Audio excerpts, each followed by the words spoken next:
महायुतीचे नेते जे आहेत धनंजय मुंडे यांच्यावर नाराज आहेत बीड प्रकरणाला घेऊन, काय सांगा? बीड प्रकरण अत्यंत दुःखदायी आहे आणि असा आपला महाराष्ट्रामध्ये व्हायला नको, बीडमध्ये व्हायला नको होता.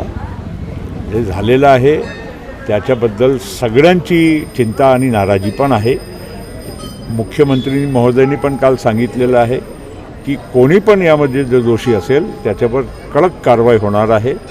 आणि जरी आजपर्यंत काही लोक फरार होते, काल स्वतः सरेंडर झाले आणि याच्या पुढेही जे काही चौकशीमध्ये तपशीलमध्ये जे काही समोर येईल त्याच्यावर कारवाई कडक रीतीनं होणार आहे. कोणी कोणाला कुठेही म्हणजे कोणी बक्षणार आहे असा होणार नाही. पवार यांच्या आईने आज म्हटलं आहे की अजित पवार आणि शरद पवार साहेब सोबत आले पाहिजे, पुन्हा त्यांची अशी इच्छा आहे. त्यांनी आज म्हटलं आम्ही शरद पवार साहेबांना सदैव दैवत मानत आलेलो आहो.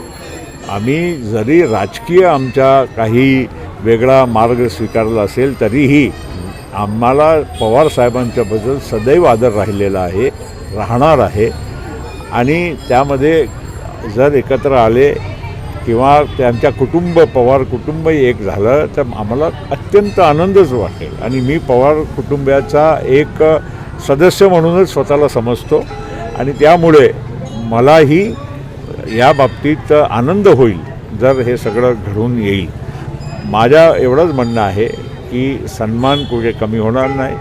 आता परत भविष्यवाणी उद्या काय होईल ते मी आज करत नाही. एवढंच सांगेल की आम्ही चांगले संबंध ठेवायचा आमच्याकडून तर नक्कीच प्रयत्न करू.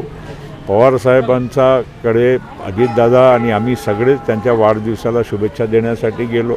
अनेक लोकांनी तर्कवितर्क, काही त्याच्यात पॉलिटिकल काही नाही.